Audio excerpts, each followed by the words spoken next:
Saya ingin Anda berdua menanggapi bagaimana komentar Anda tentang dua jagoan Anda ini ya. Misalnya Bang Charles, bagaimana Anda menanggapi tentang Pak Jokowi? Saya menyambung sedikit tadi yang sudah kita bahas ya. Saya rasa tidak ada yang membantah bahwa banyak hal di Republik ini saat ini masih belum sepenuhnya ideal. Ya.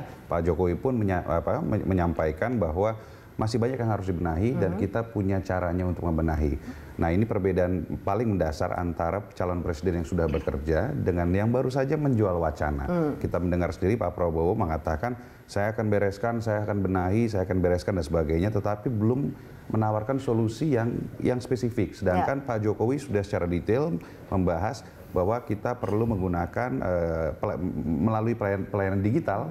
Sudah sistem sedang dibangun ya, misalkan bagaimana kita memberantas korupsi, salah satunya misalkan dengan mempermudah perizinan, mempersingkat waktu pengurusan perizinan, maka tidak lagi misalkan ada pungutan liar ya dan sebagainya. Jadi dengan adanya transparansi menggunakan e-budgeting, e-procurement, e-katalog dan sebagainya, maka ya kita benahi permasalahan ini satu persatu. Dan kalau kita melihat statistik dari tahun ke tahun memang sudah membaik ya. Tadi indeks persepsi korupsi yang disebut oleh Pak Jokowi dulu tingkat peringkat 20, sekarang di peringkat 37 misalnya. Jadi sudah perbaikan-perbaikan yang cukup signifikan. Cukup signifikan, dan tadi juga ada yang ditawarkan soal Dilan. Itu menarik dan itu sebuah gagasan baru yang keluar pada debat keempat. Sebetulnya bukan hal baru karena memang sudah dikerjakan saat ini.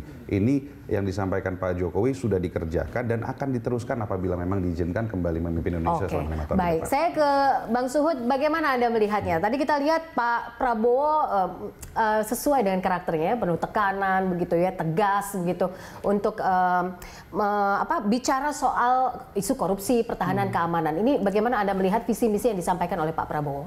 Ya, saya kira sekali lagi tadi Pak Prabowo menjelaskan realitas yang kita hadapi sekarang. Artinya kondisi bangsa yang 4,5 tahun ini tidak mengalami perbaikan. Ya, artinya stuck lah begitu dalam hampir semua aspek. Ekonomi kita stuck.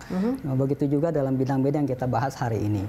Ya, artinya misalnya ketika Pak Jokowi bicara tentang Dilan tadi, ya, digitalisasi. Tetapi pada kenyataannya Pak Jokowi menawarkan kartu-kartu sekian banyak kartu gitu. Artinya Anda menilainya bahwa kartu-kartu yang ditawarkan sejauh ini itu tidak berfungsi. Aneh. Kenapa? Karena kita kan punya kartu iktp yang sangat sakti lah dengan yang sudah punya chip yang bisa diintegrasi semua kebutuhan kependudukan, baik pajak dan lain-lain.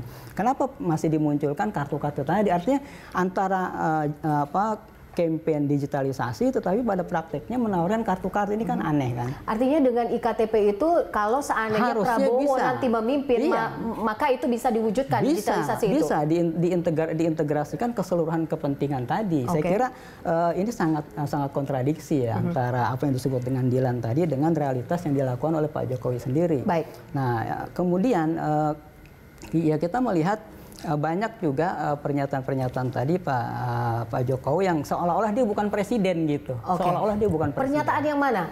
Ya, artinya misalnya tadi akan ada perbaikan di birokrasi, memberantas korupsi. Kenyataannya di jantungnya sendiri ada korupsi. Baik. Nah, nanti saya tahan dulu. Nanti saya akan minta tanggapan Bang Charles untuk mengomentari soal birokrasi itu tadi. Tapi kita harus jeda dulu pemirsa. Tetaplah bersama kami.